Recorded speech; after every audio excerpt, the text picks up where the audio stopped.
ಪರಿಪೂರ್ಣ ಅನುಗ್ರಹ ಸಿದ್ಧಿರಸ್ತು.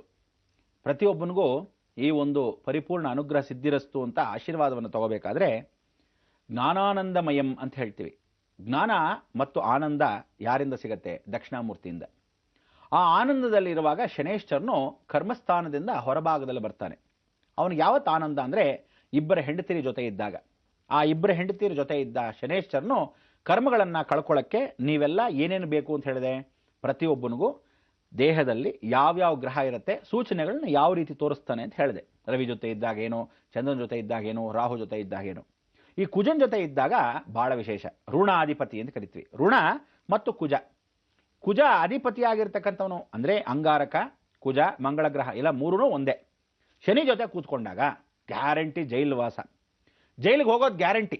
ಅವನು ಅಕಸ್ಮಾತ್ ಜೈಲಿಗೆ ಹೋಗೋದು ಗ್ಯಾರಂಟಿ ಅಂದ ತಕ್ಷಣಕ್ಕೆ ಅವನ ಒಳಗೆ ತಪ್ಪು ಮಾಡೇ ಹೋಗಬೇಕು ಅಂತೇನಿಲ್ಲ. ಜೀವನದಲ್ಲಿ ಒಂದ್ಸಲ ಆದರೆ ಎಳ್ಕೊಂಡು ಹೋಗ್ಬಿಡ್ತಾನೆ. ನೀವು ಯಾವುದೇ ಜಾತಕ ತಗೊಂಬಿಡಿ, ಕುಜನ್ ಜೊತೆ ಶನಿ ಇದ್ರೆ ಗ್ಯಾರಂಟಿ ಜೈಲ್ ಮೆಟ್ಲು ಹತ್ಬಿಟ್ಟು ಲಕ್ಷ್ಮಣಕ್ಕೆ ಬರ್ತಾನೆ.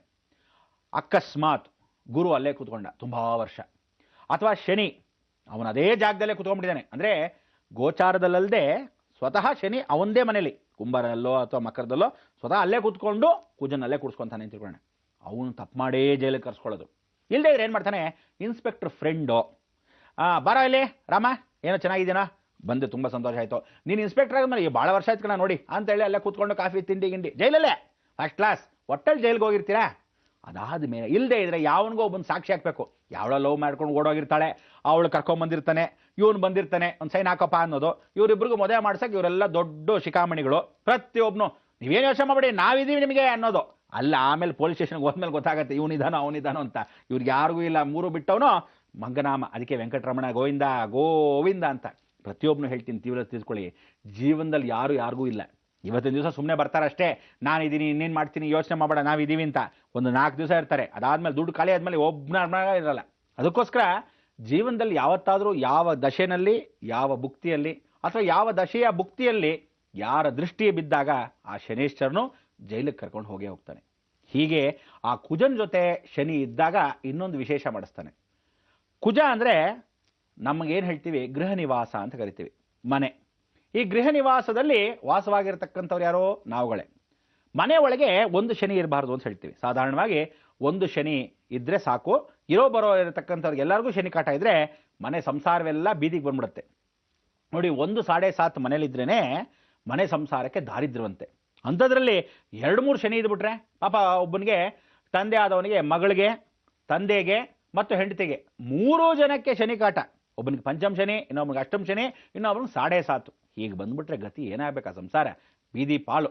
ಅದಕ್ಕೋಸ್ಕರ ಒಂದೊಂದು ಸರಿ ಅಕಸ್ಮಾತ್ ಶನಿ ಗುರು ಬಲ ಬಹಳ ಚೆನ್ನಾಗಿತ್ತು, ಶನಿ ಗುರು ಜೊತೆನೆ ಕೂತಿದ್ದಾನೆ, ಒಳ್ಳೆಯ ಶುಭ ಸ್ಥಾನದಲ್ಲಿ ಕೂತಿದ್ದಾನೆ, ಐಶ್ವರ್ಯವನ್ನು ಕೊಡ್ತಾನೆ. ಅಂದರೆ ಭಾಗ್ಯಾಧಿಪತಿ, ಕರ್ಮಾಧಿಪತಿ ಕರ್ಮಸ್ಥಾನದಲ್ಲೇ ಕೂತ್ಕೊಂಡಿದ್ರೆ, ಅಂದರೆ 10ನೇ ಮನೇಲಿ ಅವನು ಕೂತ್ಕೊಂಡ್ರೆ ಒಳ್ಳೆ ಕರ್ಮವನ್ನು ಕೊಡ್ತಾನೆ. ಫಾರ್ ಎಕ್ಸಾಂಪಲ್, ಅವನ್ನ ಕೋಟ್ಯಾಧೀಶ್ವರ ಮಾಡಿರ್ತಾನೆ.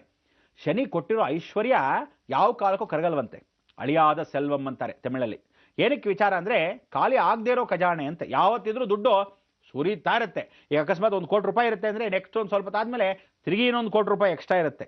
ಖಾಲಿ ಆಗೋಷ್ಟರಲ್ಲಿ ಮತ್ತೊಂದಷ್ಟು ಕೋಟಿ ಎಲ್ಲ ವ್ಯವಸ್ಥೆ ಆಗಿರುತ್ತೆ.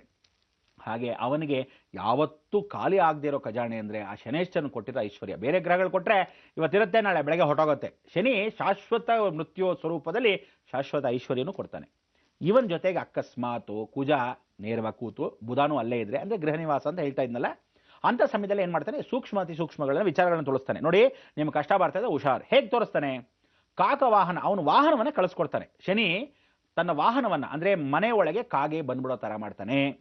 ಕಾಗೆ 24 ಗಂಟೆ ಮನೆ ಮೇಲೆ ಕೂತ್ಕೊಂಡು ಕಾವ್ ಕಾವ್ ಕಾವ್ ಅಂತ ಕೂಗ್ತಾ ಇರುತ್ತೆ. ಅಂದರೆ ನಿಮ್ಮ ಮನೇಲಿ ಮೃತ್ಯು ಬರುತ್ತೆ, ಹುಷಾರ್, ರೆಡಿಯಾಗಿರಿ, ಯಮಧರ್ಮರಾಜ ನನ್ನ ತಮ್ಮನ ಕಳಿಸ್ತೀನಿ, ರೆಡಿಯಾಗಿರಿ ಅಂತ ಹೇಳ್ತಾ ಇರುತ್ತದು.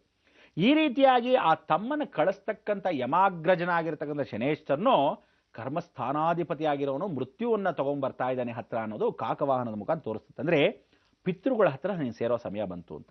ಇನ್ನೊಂದು ಕಡೆ ರಾಹು ಗುರು ಒಟ್ಟಿಗೆ ಇದ್ದಾಗ, ಶನೇಶ್ವರನು ಅಲ್ಲೇ ದೃಷ್ಟಿಯನ್ನು ಬಿಟ್ಟಾಗ, ಒಳ್ಳೆ ರಾಜ್ಯದಲ್ಲಿ ಕೂತಿದ್ದಾಗ, ಅವನ ಅಕಸ್ಮಾತ್ ಕುಜನ ಮನೆಯಲ್ಲೇ ಕೂತಿದ್ದ, ಅಥವಾ ಪಂಚಮ ಸ್ಥಾನ 5ನೇ ಮನೇಲಿ ಕೂತಿದ್ದ, ಪೂರ್ವ ಪುಣ್ಯ ಸ್ಥಾನ ಅಂತ ಕರಿತೀವಿ, ಅಂದರೆ ಪೂರ್ವಾರ್ಜಿತ ಕರ್ಮಸ್ಥಾನದಲ್ಲಿ ಕೂತಿರ್ತಾನೆ.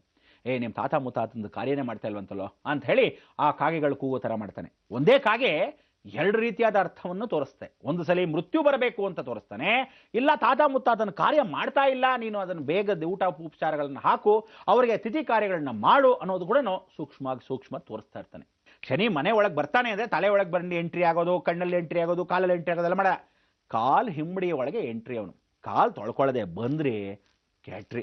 ಏನೇ ಆಗಲಿ ಆಕಾಶ ಬಿದ್ದು. ಕೆಲವರು ಏನು ಸೋಂಬೇರಿಗಳು ಅಂದರೆ ಒಂದು ಕಾಲ್ಗೆ ನೀರು ಹಾಕೊಂಬರಕ್ಕಾಗಲ್ವೇ, ಎರಡು ಕಾಲ್ಗೆ ದರಿದ್ರದವ್ರು ಹೋಗ್ತಾರೆ ಬರ್ತಾರೆ. ಅದಕ್ಕೆ ಕರ್ಮಸ್ಥಾನ ಡಿಪಾರ್ಟ್ಮೆಂಟ್ ಪೂರ್ತಿ ಅಡ್ಮಿನಿಸ್ಟ್ರೇಷನ್ ಅವನೇ. ಅವನು ಹೇಳ್ದಂಗೆ ಗ್ರಹಗಳು ನಡೆಯತ್ತೆ, ಕೇಳತ್ತೆ, ಮಾಡುತ್ತವೆ. ಆದರೆ ಅವನಿಬ್ಬರಿಗೆ ನಮಸ್ಕಾರ ಮಾಡೋದು ಯಾರಿಗೆ ಅಂದರೆ ಸಾಕ್ಷಾತ್ ಗುರುಗೆ, ಸಾಕ್ಷಾತ್ ಅವನೇ ದಕ್ಷಿಣಾಮೂರ್ತಿ ಪರಮೇಶ್ವರ. ಎರಡನೇದಾಗಿ ಸೂರ್ಯನಿಗೆ, ತಂದೆಗೆ ನಮಸ್ಕಾರ ಮಾಡ್ತಾನೆ, ಗೌರವ ಇಟ್ಕೊಂಡಿದ್ದಾನೆ. ಅದಕ್ಕೋಸ್ಕರ ಶನಿ ಯಾವತ್ತಿದ್ರೂ ಸೂರ್ಯ ಮತ್ತು ಗುರು ಅನುಗ್ರಹ ಇತ್ತು ಅಂದರೆ ಶನೇಶ್ವರ ತಣ್ಣಗಿರ್ತಾನೆ. ಅವರಿಬ್ಬರ ಅನುಗ್ರಹ ನಿಮಗಿಲ್ಲ ಅಂದರೆ ಶನಿ ಕಾಟ ತಪ್ಪಿದ್ದಲ್ವೇ ಅಲ್ಲ. ಅದಕ್ಕೋಸ್ಕರ ಪ್ರತಿಯೊಬ್ಬ ನನಗೂ ಹೇಳ್ತಾ ಇದ್ದೀನಿ, ದಯವಿಟ್ಟು ಎಲ್ಲಾದರೂ ಹೋದ್ರಿ, ನೀವು ಅಕಸ್ಮಾತ್ ಆಫೀಸ್ಗೆ ಹೋಗಿರ್ತೀರ, ಶೂಸ್ ಗೀಸ್ ಹಾಕೊಂಡಿರ್ತೀರ, ಬೇಡ ಬಿಟ್ಬಿಡಿ. ಅಂಥ ಸಮಯದಲ್ಲಿ ಏನು ತೆಗೆದು ಮಾಡಿ ಕೈ ಕಾಲು ತೊಳ್ಕೊಳಕ್ಕಾಗಲ್ಲ. ಅಟ್ಲೀಸ್ಟ್ ಮನೆಗೆ ಬಂದ ತಕ್ಷಣ ಹೊರಗಡೆ ಒಂದು ಬಕೆಟ್ ನೀರಿಟ್ಟು ಆ ನೀರಲ್ಲಿ ಕೈ ಕಾಲು ತೊಳ್ಕೊಂಡು ಮನೆ ಒಳಗೆ ಬರಬೇಕು. ಇಲ್ಲದೆ ಇದ್ರೆ ಬಹಳ ಕಷ್ಟ.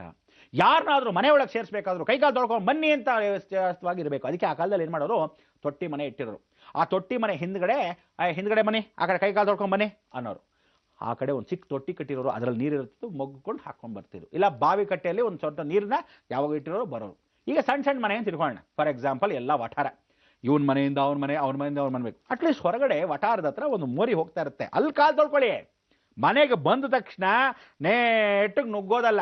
ಕೆಲವರು ಇದ್ದಾರೆ, ಈಗ ಅಕಸ್ಮಾತ್ ಬ್ಯಾಚುಲರ್ಸ್ ಇರ್ತಾರೆ, ತಂದೆ ತಾಯಿಂದಿರಲ್ಲ, ಯಾವುದೋ ಊರಲ್ಲಿ ಓದ್ತಿರ್ತಾರೆ, ಹೆಣ್ಣು ಮಕ್ಕಳು ಓದ್ತಿರ್ತಾರೆ, ಅವ್ರು ಬಂತಾರೆ, ರೂಮ್ಗಳಿಗೆ ಬಂದ ತಕ್ಷಣ ನೆಟ್ಟಿಗೆ ಹಸುವಾಗ್ತಾ ಇರುತ್ತೆ, ಅಡುಗೆ ಮನೆಗೆ ನುಗ್ಗುತ್ತಾರೆ.